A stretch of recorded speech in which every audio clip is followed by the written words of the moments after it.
Good morning my dear students. बेटा आज जो है हमारा हिंदी रीडर में चैप्टर 8 है।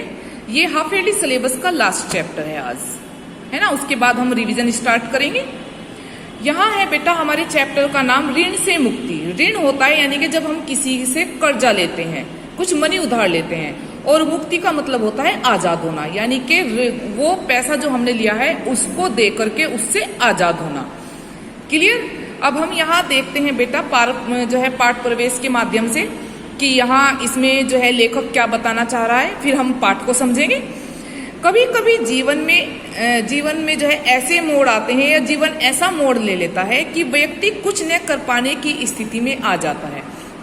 ऐसा बेटा ये जो है ऐसा समय लाइफ में जो है कभी भी आ सकता है ना।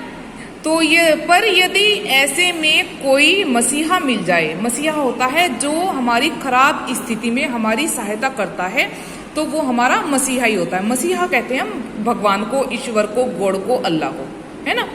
तो जीवन में गति आ जाती है, ईमानदारी और कर्मठता हो, यानी कि व्यक्ति ईमानदार हो और कर्म करने वाला हो, तो बस आदमी सफलता की सीढ़ियां चढ़ता ही जाता है। क्योंकि बिना करे धरे तो बेटा हमें सफलता मिलेगी नहीं। जब हम मेहनत करेंगे ईमानदारी से तो जो है सफलता हमें मिलती चली जाती है। यह कहानी एक ऐसे ही युवक की है जो अनाथ हो गया।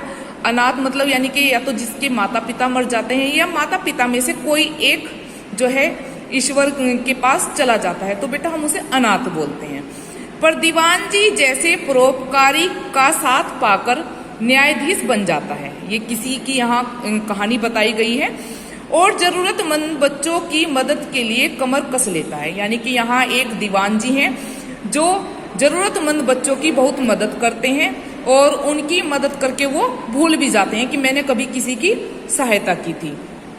यहाँ जो है बेटा एक ऐसी ही कहानी जो है धीरेन्द्र शाह की है, जो जिनके पिता जो है बचपन में एक्सपायर हो जाते हैं। तो उनकी माँ के पास इतना पैसा नहीं होता कि वो अपने बेटे को पढ़ा सके, लेकिन जो दीवान जी होते हैं भावनगर के, तो वो उसकी बहुत ही आर्थिक रूप से सहायता करते हैं।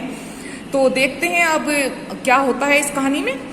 ब्रिटिश शासन के जमाने, ब्रिटिश यानी कि जब अंग्रेजों का शासन था के जमाने में गुजरात के भावनगर जो है ये गुजरात राज्य में पड़ता है बेटा। राज्य के दीवान थे प्रभाकर शंकर जी। उनका नाम क्या था बेटा, जो दीवान जी थे, प्रभाकर शंकर जी पटनी। राज्य के सर्वोपरि पद पर, यानी कि सर्वोपरि का मतलब उच्च पद, यानी कि जो बहुत अच्छा पद है, पद पर होते हुए भी वे घमंड से कोसों दूर थे। यानी कि उनमें अच्छा पद होने के साथ साथ लेकिन उनमें घमंड बिल्कुल भी नहीं था। वे सेवा के लिए सदैव तत्पर रहते थे। तत्पर का मतलब होता है तैयार रहना। जरूरतमंदों की सहायता के लिए वे खुले मन और हाथों से धन लुटाया करते थे। यानी कि जिनको जरूरत होती थी तो वो उन लोगों की जो है ना अपने मतलब जो है हाथों से मतलब धन जो है उनको देते थे, लेकिन देकर वो भूल जाया करते थे। कहने का तात्पर्य है कि वो जो गरीब लोग थे, जो जरूरतमंद लोग थे, उनकी वो सहायता करते थे। एक दिन वे कोठी यानी कि जो उनका बंगला है के लॉन में बैठे कुछ पत्र पत्रिकाएं देख रहे थे। तभी कोठी के चौकीदार से एक सज्जन ने पूछा, क्यों भाई, क्या दीवान साहब अभी कोठी में ही हैं? जी हाँ, यही है, चौकीदार ने कहा ये सब। आपका क्या नाम है? चौकीदार ने आगंतुक से पूछा। आगंतुक होता है बेटा मेहमान, अतिथि, है ना। मेरा नाम धीरेन्द्र शाह है। आप दीवान साहब को बता दीजिए, मैं उनसे तुरंत मिलना चाहता हूँ। उस युवक ने विनीत यानी कि बड़ी ही विनम्रता या शिष्टता जिसे कह लो के भाव से कहा, बहुत ही आदर के साथ में। चौकीदार ने दीवान जी के निजी सचिव को जाकर बताया, यानी कि जो दीवान जी थे उनका एक निजी सचिव भी था, जो उनका जो है उनसे मिलने वालों के लिए जो है उनसे बात करके तब उनको बताता था कि वो आपसे मिलेंगे या नहीं मिलेंगे। सचिव होता है जो पूरी देखभाल करता है, जो पूरा लेखा जोखा सब कुछ उसी के हाथ में होता है। और सचिव ने दीवान जी को सूचित किया। सारी बात सुनकर दीवान जी बोले, इस बंधु का नाम मेरे ध्यान में तो नहीं आ रहा। यानी कि दीवान जी को उसका नाम ध्यान नहीं आया, क्योंकि मैंने आपको पहले ही बताया कि वो कभी भी जो है किसी की मदद करके जो है उस पर ध्यान नहीं देते थे, वो भूल जाते थे।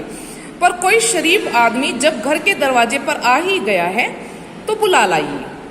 किसने कहा ये? दीवान जी ने अपने सचिव से कहा। वैसे तो उन्हें कार्यालय में ही मिलना चाहिए था। सर, यदि आप फरमाए तो मैं उन्हें कार्यालय के लिए कहलवा दूं, ये सचिव ने कहा। तुरंत ही उनके निजी सचिव ने पूछा। है ना, क्लियर? अब है नहीं, घर आए मेहमान को इस तरह लौटाना हमारी संस्कृति और परंपरा के विरुद्ध है, दीवान जी ने मुस्कुरा कर कहा। यानी कि इस तरह से जब कोई अपने घर आता है और उसको हम बाहर से ही लौटा दे बिना कुछ जाने पूछे ही, तो ये भी जो है हमारी संस्कृति और परंपरा के खिलाफ है बेटा। हमें ऐसा नहीं करना चाहिए।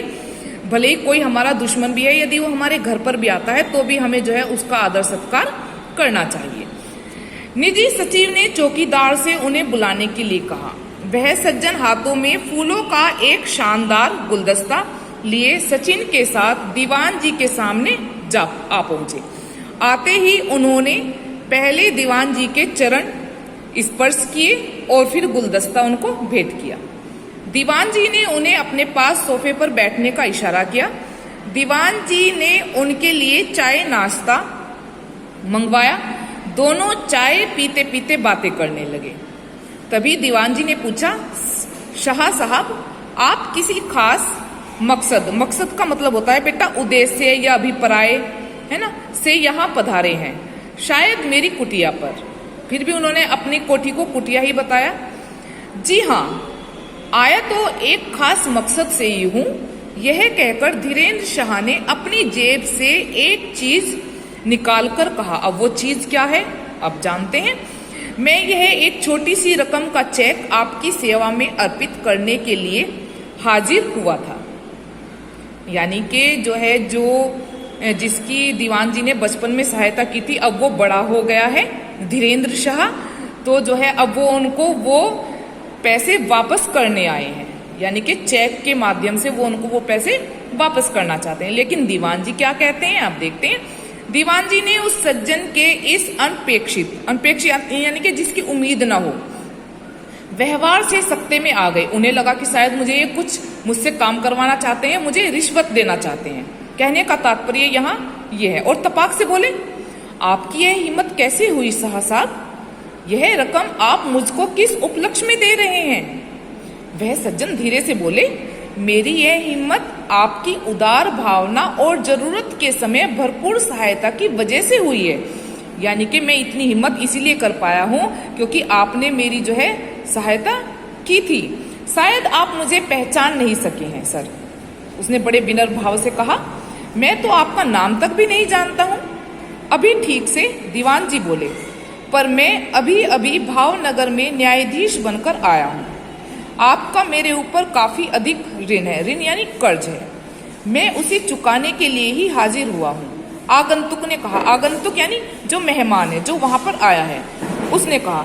यह सुनकर दीवान जी जरा नरम पड़े और बोले, पर जज साहब, मैंने तो कभी आपको कोई रुपए आदि उधार नहीं दिए और न ही मेरे यहाँ लेन देन का कोई कार्य ही होता है। मैं आपको स्मरण कराता हूँ, स्मरण यानी कि याद कराता हूँ। आगंतुक जज बोले, मैं आपके गांव की ही एक विधवा का पुत्र था। अब वो जो धीरज शाह है वो उनको बता रहे हैं, उनको याद दिला रहे हैं। मेरी गरीबी और पढ़ने की लगन देखकर आपने मुझे पढ़ने के लिए समय समय पर जरूरी सहायता दी। मैं पढ़कर मजिस्ट्रेट बना। यह सब आपकी आर्थिक मदद से ही संभव हो पाया है। आपने जब जब भी रकम भेजी थी मैं उसे डायरी में बराबर नोट करता रहा था। मेरी माँ ने कहा था, बेटा, अब देखो मतलब कितना जो है ईमानदारी से उसने ये काम किया है कि बेटा यह कर्ज जरूर चुका देना जब भी चुकाने लायक बनो। यानी कि उसकी माँ ने कहा था कि बेटा जब भी तुम ये कर्ज चुकाने लायक बन जाओ तो ये कर्ज उनका अवश्य चुका देना। मैं आपकी कृपा और आशीर्वाद से उस ऋण को चुकाने की स्थिति में अब आ पाया हूँ। यानी कि अब मैं कुछ बन गया हूँ अपने जीवन में, इसलिए यह चेक स्वीकार कर मुझे ऋण से मुक्ति दीजिए। दीवान जी पुरानी स्मृतियों का मैंने अभी आपको अर्थ बताया था बेटा, यादों में खो गए। चलचित्र यानी कि एक सपने की तरह या एक फिल्म की तरह जो है ना, उन्हें वे सभी बातें याद होती। आंखों के आगे खड़ी नजर आने लगी। अब उन्हें ऐसे लगने लगा कि हाँ भाई, मैंने कभी किसी की सहायता की थी। जैसे हम कोई बात हमें याद दिलाता है तो हमें तुरंत ही वो सब पीछे की बातें याद आने लगती है।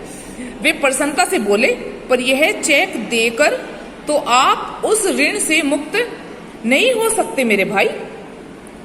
हाँ, आपकी कृपा का ऋण तो रहेगा, उससे मैं कहां से चुका पाऊंगा, किंतु यह आर्थिक सहायता जरूर चुकाना चाहता था, इसलिए।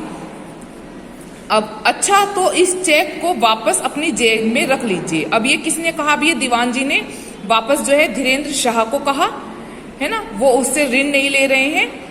अब एक चेक और मुझसे ले जाइए। अब वो उस चेक के माध्यम से क्या करना चाहते हैं ये भी हम आगे समझेंगे। अपने खर्चों में कटौती करके इतनी ही राशि मैंने बचाई है। ये सब दीवान जी कह रहे हैं, आप अपनी और मेरी इस रकम से गरीब और जरूरतमंद विद्यार्थियों की भरपूर सहायता कीजिए।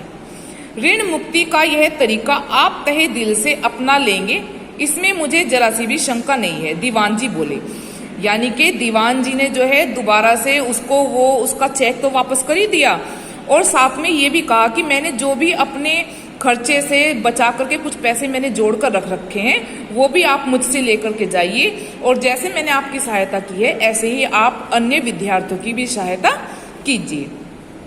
जी अच्छा, मैं यथाशक्ति आपकी आज्ञा का पालन करूंगा। मुझे यह ऋण चुकाकर आपका कर्तव्य और माता जी की आज्ञा का पालन करना ही था।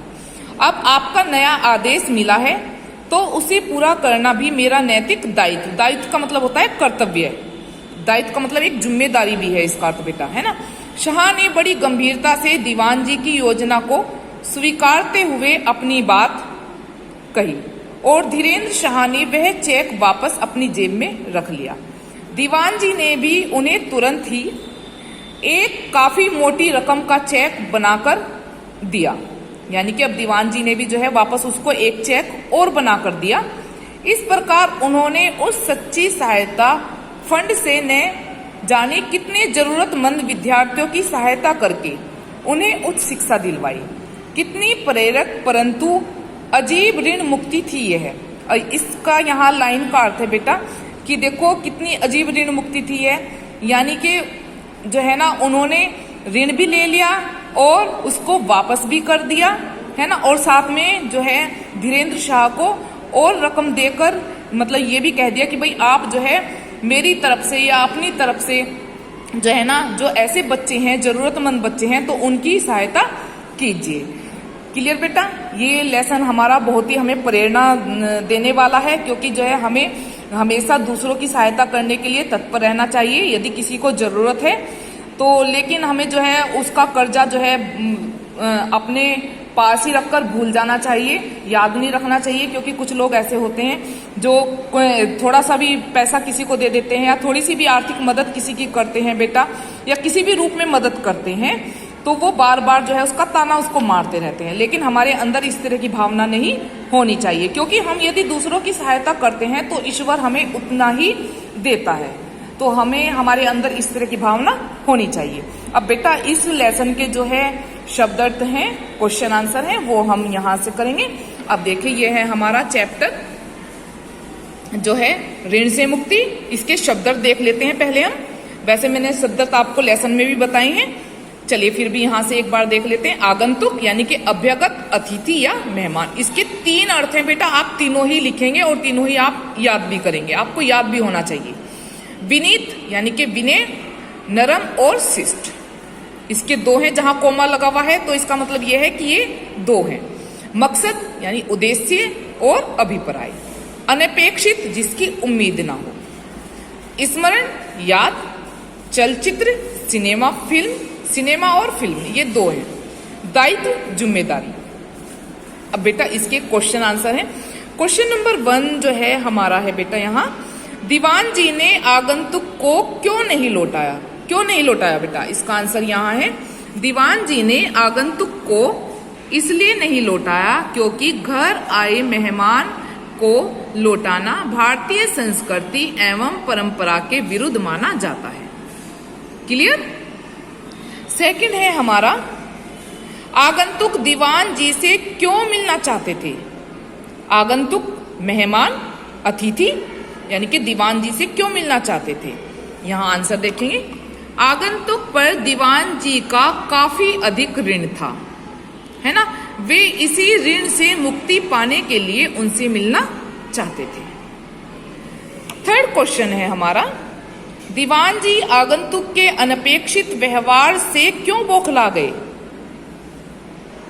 क्यों बौखला गए? क्योंकि जब उन्होंने चेक दिया तो उनको लगा कि शायद ये मुझे रिश्वत दे रहे हैं, है ना, हमारी अकॉर्डिंग तो ये है, लेकिन यहाँ हम देखते हैं आंसर में, दीवान जी तब हतप्रभ रह गए जब आगंतुक ने अपनी जेब से एक चेक निकालकर दीवान जी को देना चाहा। यह दीवान जी के लिए एक अप्रत्याशित घटना थी, है ना, इसलिए आगंतुक के इस अनपेक्षित व्यवहार से वे बौखला गए। अभी मैंने इसका आपको पूरा अर्थ बताया है बेटा, कि वो ये सोच रहे थे कि शायद ये मुझसे कुछ और काम करवाना चाहते हैं, उसके लिए मुझे रिश्वत देना चाहते हैं, तो दीवान जी यही सोच रहे थे। लेकिन जब उन्होंने उनको बताया धीरेन्द्र शाह ने कि नहीं, आपने जो है मेरी बचपन में बहुत सहायता की थी आर्थिक रूप से, तो मैं आज कुछ बन गया हूं, तो आपको जो है वो कर्ज लौटाने आया हूं। क्लियर? अब हमारा नेक्स्ट क्वेश्चन है बेटा, इसमें क्वेश्चन नंबर घ, धीरेन्द्र शाह दीवान जी के किस ऋण से मुक्त होना चाहते थे? किस ऋण से मुक्त होना चाहते थे? अब यहाँ पूरा आंसर यही है बेटा।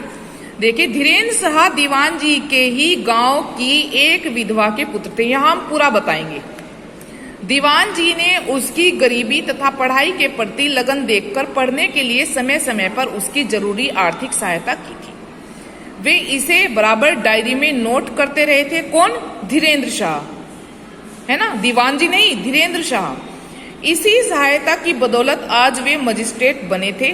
वे इस आर्थिक सहायता को अपने ऊपर दीवान जी का ऋण मानते थे तथा इससे मुक्त होना चाहते थे, है ना। अब हमारा नेक्स्ट क्वेश्चन है, दीवान जी ने चेक लौटाते हुए धीरेन्द्र शाह को क्या कार्यभार सौंप दिया?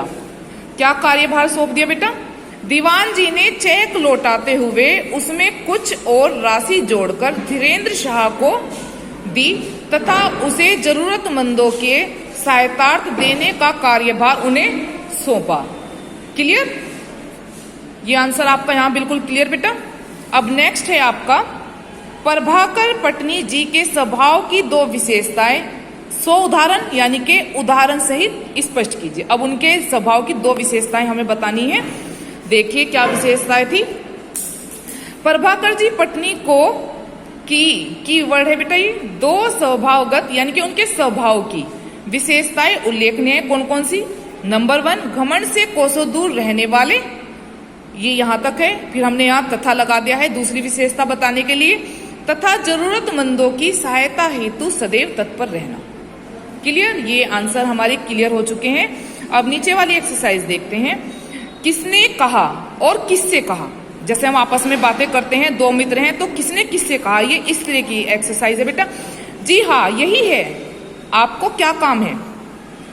अब किसने किससे कहा? चौकीदार ने धीरेन्द्र से कहा, धीरेन्द्र शाह से कहा, मेरी यह हिम्मत आपकी उदार भावना और जरूरत के समय भरपूर सहायता की वजह से हुई है। तो ये धीरेन्द्र शाह ने दीवान जी से कहा। ऋण मुक्ति का यह तरीका आप तहे दिल से अपना लेंगे, दीवान जी ने धीरेन्द्र शाह से कहा।